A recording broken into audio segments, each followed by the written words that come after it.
All right, everyone, welcome. This is Ricky Breslin. I've got Jason Leister with me. Jason, how you doing, man? Very well. How are you today? I am good. What call is this? Number I think we're seven, up to right? seven. Cool. Wow. And I know, they're going quick. I think we're going to increase these calls. People are really liking them. We today are going to talk about getting stuff done, but not in a boring way. We're going to actually talk about, and me and Jason have different ways of getting things done, and we're going to talk about kind of our models and methods for that and how we think of time and how we manage and deal with all the drama that goes along with trying to get stuff done in our time constrained world. So Jason, I will let you kind of go. And what I want you to start out with is talk about your day, but just how you get it done, how you work and how you, because you have a print newsletter. You send a daily email, you work with clients, you write. I've actually experienced your life. You get a lot done, but the most insane part of your entire life is you have like 47 kids. How many kids do you have? You're close. You're close. I have six. 6 children. How many dogs? Currently, we're at 5 dogs. Unbelievable. Any cats? No cats. And a wife. And a wife. Just one. And Yes. do all the other crap I just talked about, which is unbelievable. So I just have 2 kids, 2 dogs. Why, you always blow my mind of all the stuff you have going on. So I want you to get right into how on earth, because there's no excuse after somebody finishes listening to this call to not get crap done. Let them have it. Yeah. I mean, I'm gonna for everybody who's on the line, Ricky. I mean, he's gracious, but I'm gonna let him deal with the technical, strategic side of time management. And I'm gonna come at it from an angle that I don't hear discussed too often, but it's been super instrumental for me. And it all comes back to self-confidence in yourself. And so what the heck does that have to do with managing your time? Well, in my experience, it has everything to do with managing your time. Like Ricky said, those are some of the things I do. I have businesses on my own. I have clients. I do a lot of writing. And how you get all that done is, I didn't used to get all that done, and I'm only about probably 40% in terms of where I could be. So I have a long way to go. And what I realized over the years was that I'm kind of like a really nice guy. I'm the poster child for Mr. Nice Guy. And that's worked against me a lot, because what happens when I start my day is I wake up and I get started on something, and pretty soon the first interruption arrives. And so inside, the decision I have to make are the goals of this interruption, of this person, more important to me now than my goals? And for many years, the answer was always yes. The person on the outside coming in was more important than my goals, mainly because I didn't have the backbone to answer otherwise. And so I was constantly, people would interrupt, I would deal with them, and then I'm the one that would pay the price. And this is just how I was raised, and so it's a habit, and it's turned out to be a very expensive and nasty habit. And so I think over the years, the thing I've done and the growth path that I'm on is to realize, and this is going to sound totally selfish, and that's totally the point, is that in my life as an individual human being, there are no more important goals than my own. Now, you don't hear that said very often, because frankly, it sounds like you're being a jerk. But follow me here, because if I'm going to reach my goals, I quickly found out, and if those are primary, then oftentimes the best way to reach those is, in fact, to help other people reach theirs, right? That's common sense when you think about it that way. But I've really had to develop a spine. Even now, I like to be helpful, but I cannot be helpful at the expense of my bigger goals and the bigger impact that I'm trying to create. So how do I get more done tomorrow than I did today? It's to become even more draconian about my commitment to achieving the goals that I've set out for me and my life, and to be a good steward of that, and not to cave to every interruption out of fear for making someone annoyed with me. I mean, this may sound like really childish, but it's totally what I've dealt with. And so the bigger my balls get, for lack of a better word, the more I can do the work that I'm here to do, and the more impact I can make. And the bottom line is I get more stuff done. And I eventually get around to everybody that I want to help, but they can't come first, or I'm going to end up wasting my life and I'm going to end up really tired out. So I bet you didn't expect to go there, but there we have it. With nothing to show for it. Yeah, exactly. Yeah, I would take a somewhat different approach just because we're two different people. And it's not a different approach. It's just a different personality towards it. And this is what I found. I'm not a big theory guy. It's just the way I'm wired. It's the way my brain works. I don't deal well with, I think I'm not much into I'm into facts. And here's what I have found over the years is that communication is key, and it's easy to gloss over that and say, well, yeah, we got to talk about everything. But no. You normally need to talk about 3 to 4 times longer, especially about bigger projects and things going on, because I found that on the front end is where all the work is done. 90% of the work is done on the very, very, very front end. I found it very easy to complete a lot of products, to be very productive, to accomplish my goals and dreams and aspirations, be a good dad, be a good husband, be a good business person, serve people, make sure my head is on right. These are all, it's very easy to get a job, give up, and just show up for a check. And that's a very easy thing to do. And I'm not hating on anybody who does that. I'm just saying if you're going to choose our route, which is most of the people on this call, you really need to be wired for excellence. Or if you're not automatically wired like that, which we aren't, you need to generate that and become wired for excellence. Excuse me. So what I would recommend first thing to people is, yes, you need to know what you want to do with your life, what you want to provide to the people, what you want to create. That's all good. But nobody, in my opinion, Jason, does enough talking on the front end of projects. So one of my biggest, I hate the word secrets, but secrets is, me and my wife, we do a lot of stuff together, and we have enormous 2, 3, 4 hour conversations before big projects. But you know what? We hardly talk at all during it because the creation of it's so flawless and easy because we do so much discussion and planning. Yeah. So I just don't think people plan enough. That's number one. Any thoughts on that? I think you're right. I think we're all action oriented, which is cool. But there's a lot of wrong action going on, man, because people don't plan. Well, and the whole thing about failing fast and failing a lot, and you want to fail to get to your successes, I think sometimes that gets a little glamorized. Failing, if you can avoid it, why not?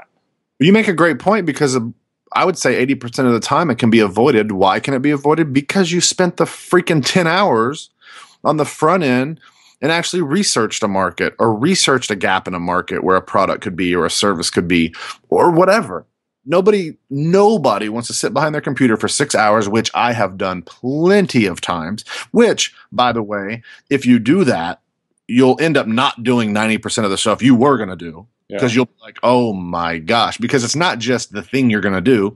It's the time required. It's the opportunity cost. It's the 40 other things that will get your life off kilter by saying yes. I am very, very slow to say yes, which brings me to another point. I'm only going to mention 2 things on this call because we can take those 2 things. I may mention more, but these 2 things are the most important. The second thing is I spend a ton of time in the planning phase, a ton.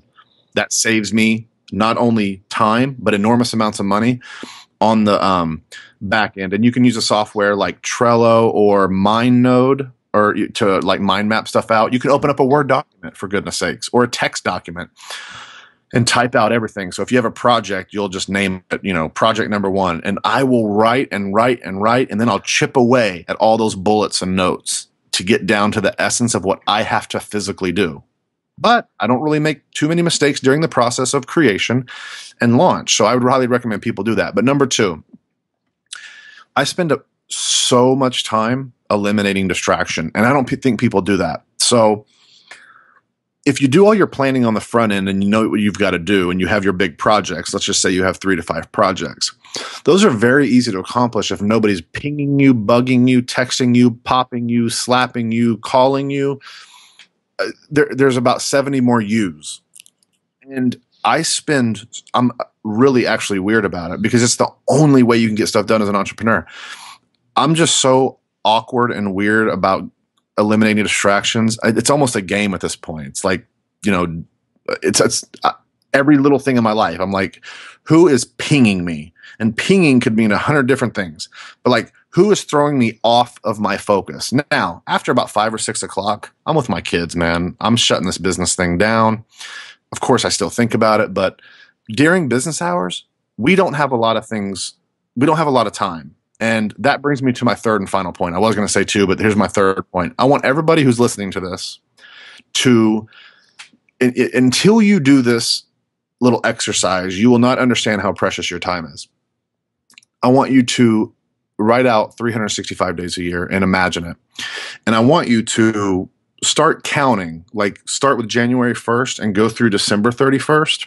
I've never heard this talked about anywhere. I just came up with it and it depressed me so bad that I'm talking about it. But remove, like my family, we don't work Sundays and we really don't work Saturdays because the kids have been in school all week and that's family time. So I have roughly 20 to 21 days a month times 12. And then you can take time out of there, take 5 to 10 days out for sick days. Just if you have, a lot of people had the flu this year, miscellaneous. Take time out for your children's appointments. Take time outs for your possible appointments. Take time out for, you have shopping, you have bills to pay, think about everything that saps your energy. And what you're going to find is there out of 365 days, there's not many working days. And inside those days, there's actually not many hours by the time you poop, pee, shower, talk on the phone, feed your dog, make a sandwich, go to the gym. Do you want me to keep going, Jason? Or are you annoyed? You would never get through the sensors, man. That's all I'd have to say. So do you see where I'm going with this? Do your year, subtract your days, and then get down to the micro level of what you actually get done in a day, and then multiply those hours. It actually takes about 30 minutes or an hour to do this. Then, once you get through the initial depression of all that, because you're going to be like, oh my gosh, and I'm pissing away this on Facebook or Twitter or doing what? It will just wake you up in a way that you've never been woken up before because an hour will seem so precious to you, a real work hour. And Jason, here's where people screw up. They do this exercise. They figure out how many hours there are, which there aren't many. And then during the only precious hours they have during a day where they can get something done and really affect people and get their message out and find new ad revenue, places to place ads and people and leads and the stuff that's really important, they're getting texted and pinged and picking up the phone. And that's the stuff I'm talking about getting weird about, man. You have got to eliminate that. It's just not me. I could go on for 20 more minutes, but I'm getting a little emotional about it. So I'm going to. Jason? Yeah. So, I think that something that is often overlooked is one of the best ways to improve the results you get from your time is to improve the clarity of what you're trying to achieve. Yes, sir. And so if you have those goals clearly laid out, I don't care if it's just one, it makes it very easy to make a decision when that text comes in. Does answering this now move me closer to this goal or farther from it? Mm-hmm. And I think the times that I've gotten in trouble, in addition to the whole self-confidence thing that I talked about before, are when I go headlong into like, I'm going to do it, man. Maybe I'm hyped up on caffeine or whatever, but my focus isn't clear. And so I use all this energy in places that are not going to contribute to what I said my goals are. And frankly, I think I've done that over the years because it takes a lot of discipline to set goals, to commit to them, and then to exclude anything that is not within those. I think that's hard. That doesn't come naturally to me. A lot of mental baggage that comes with it, because the moment you decide to commit to a goal and then make your second decision on the things to exclude, unfortunately, people are involved in that exclusion process. And to achieve your goals, it's very difficult to like hang out at a bar for 5 hours a day. It's not congruent. So you end up pissing people off.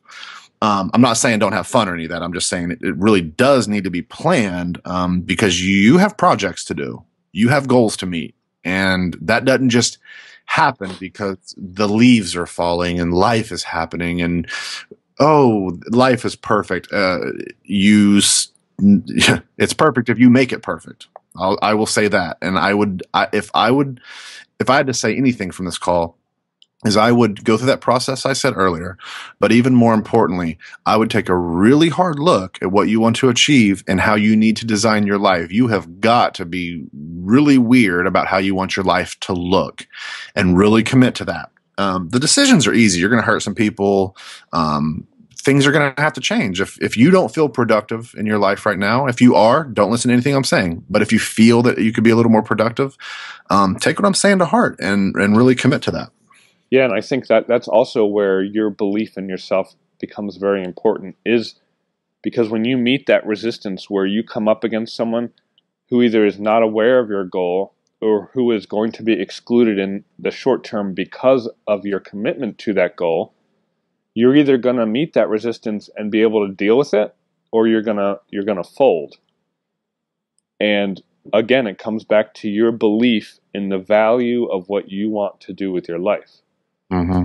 You know, and so that's why it's so important. I mean, I know that some people say, hey, get goals, make them very public, build in some accountability, and then you're going to get that done. And I say, oh, well, that's a cool idea unless you haven't surrounded yourself with people that get it. Mm-hmm. And if you're like the average internet person who is probably a little bit of a black sheep in their circle, mm-hmm. making your goals public is one of the worst things you can possibly do, in my experience. Gosh, I don't know. I think only like 2 people. You know my goals. My wife knows my goals.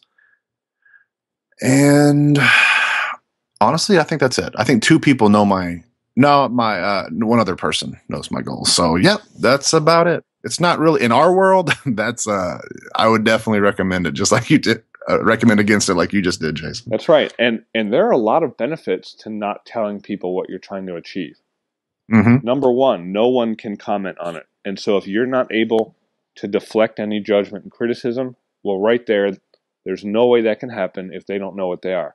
Second, when people don't know what your motives are, bizarrely enough, but it's human nature, it creates an air of mystery around you. Mm-hmm. Which, bizarrely enough, only makes people want to get closer to you. Mm-hmm. That's true. And so if I was if I was dealing with somebody that was getting started, I would say, set your goals and then be quiet.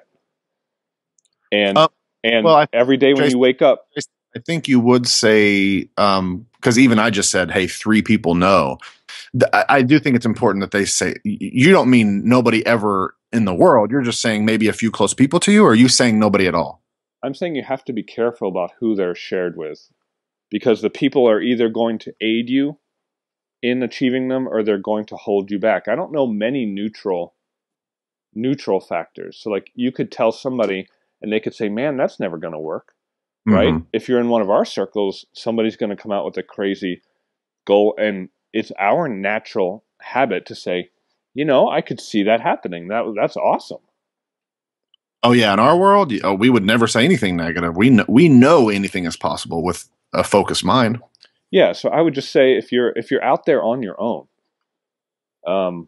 then having a few secrets that are kept to yourself, that are shared only with select people, about what is most important to you in terms of where you're trying to go, I think that's a kind of a smarter way to go about it. Yeah, plus if you have real alternative type goals, like that are really family orientated and like different than just like business, money. Because if we sat here, Jason, and I spoke about my goals, that yes, they're written down. Yes, I focus on them. I want to achieve them. That's the joy of life, in my opinion. I actually enjoy it. It doesn't hinder me. It frees me up. I love it. It's fun. I think you would feel the same way. Yeah. But I just think at the end of the day, man, you're exactly right. Like you cannot. Most of the world does not see goals the way we see them, and especially really hardcore business people. I know you've met these people, but like half of my goals have to do with my wife and kids and being a better person. And I enjoy working at that. And I am definitely totally against the whole no goals, no nothing, let the earth circle around the universe and everything will just play out. I have never once in my life seen that be successful ever. But totally not against it. I just personally wouldn't recommend it. But you also have to fight against certain business people that would be critical or weary of goals that are very family orientated. Because I know a ton of people, Jason, who just have income goals. They wouldn't tell you what they're, anything about their kids and how much time they want to spend with them and what vacation days they would like to take. And I mean, I don't know about you, but I set family stuff. I mean, if I don't set a goal for my family or pin in, for instance, we make a calendar at the first of the year. And I started this year, and I couldn't believe I didn't do it earlier, is I started putting my family first on the calendar versus products. I would always put product launches and we were working on products. I don't do that anymore. I put family first. So what we did is we're going to go down to Disney, I think around June or something. I don't have the exact date, but I pinned that in. It will happen now. I wrote it down. I focused on it. Me and my wife have agreed on it. But you know what would have happened last year? I wouldn't have wrote it down, and something would have took place of it. So I am totally all for writing stuff down, saying it out loud, and committing to it. I don't know of a better way that things get done. Any thoughts on that? No, I don't know either. And I think the point isn't that your goals should be X, Y, or Z. Maybe you don't care about family. That's fine. The point is they should be yours. Yep. Exactly. All right. So being that you're like a master of actually putting this into action, can you tell people how you go about getting more stuff done in one day than a lot of people do in a week? Actually, let me see here. What's the best way to put this? Well, number one is the communication. I always do the front end communication. We had an entire phone call on Trello. I won't go into Trello, but to be honest with you, it is on my iPhone, and I do use my iPhone extensively. I'm very much against people who are just against technology and it's the devil. And I would never. It's just such a. I know how to control my iPhone habit, and I use it totally to my advantage. So my to-do list is on there with a brand new app called Clear. I would highly recommend it because it's the most simple daily to-do. And I use Clear as a daily to-do. But before that, for 10 years, or more than that actually, I just had a pen and a paper. And the day before, I always write down my most important tasks from top to bottom. So the most important is at the top, then 2, 3, 4, 5, 6. And the thing is, Jason, it's so ugly and so not a secret and so just pure, all about focus and determination that it's hard to talk about it and make it sexy. But I'm just being honest.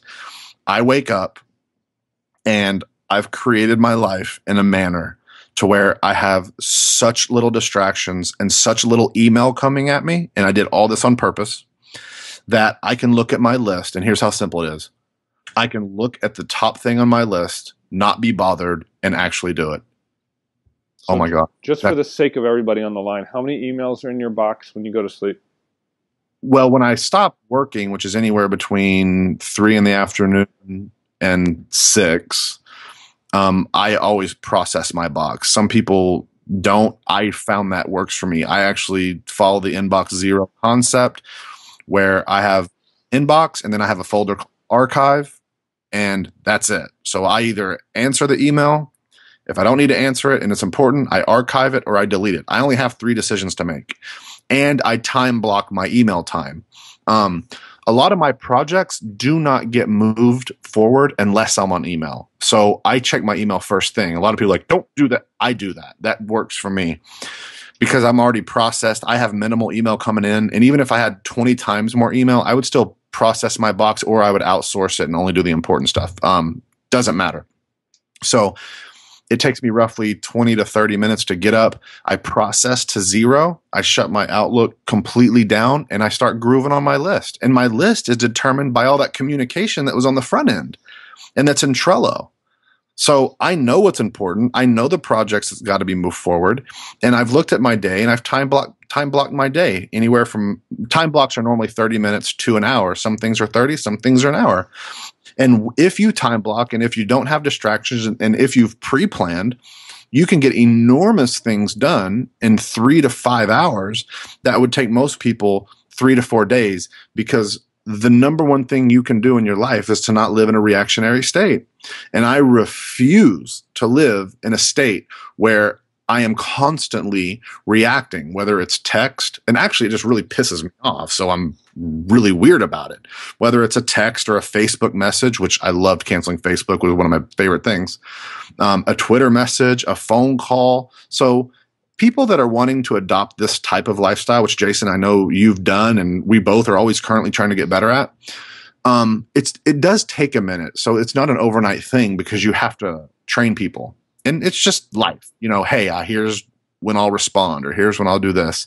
And if you have anything to say about that, but that's the actual fundamental nuts and bolts of how I get stuff done. It's totally unsexy. It's totally not cute. It's just straight up focus. I write it down. I do it. But the bottom line is I get more done in a day than most people do in a week because I don't have people bugging me all day.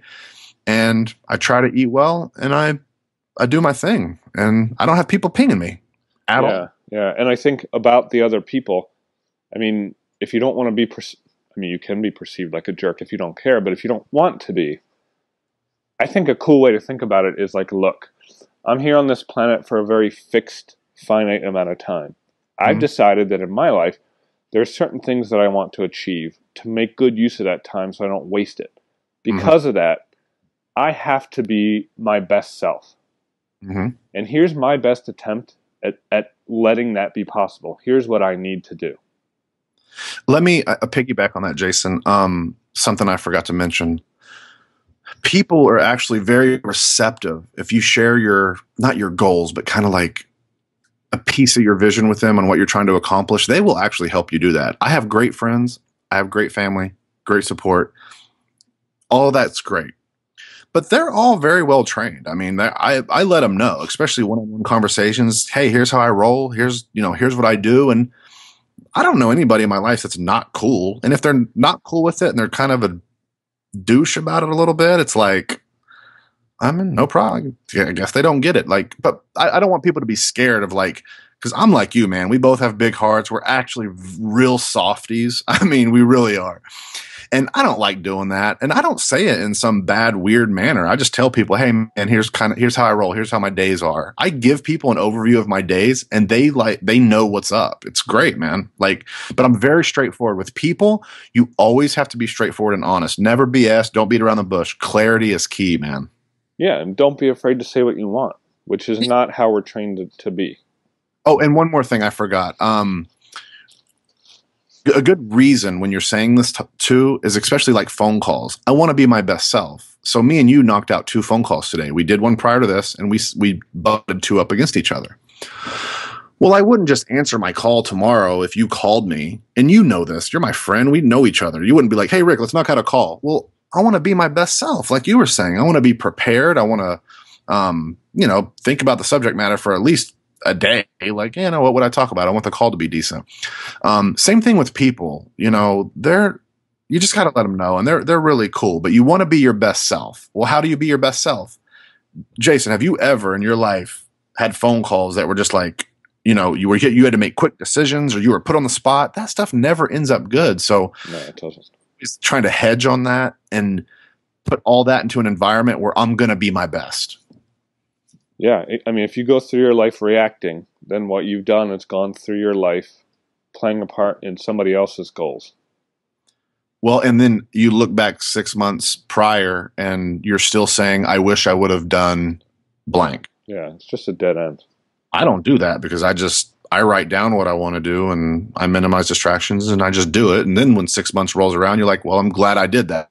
So I think at the end of the day, if what anybody got from this call is, after 6 months or a year, you have 2 options. You can say, man, I'm glad I accomplished that.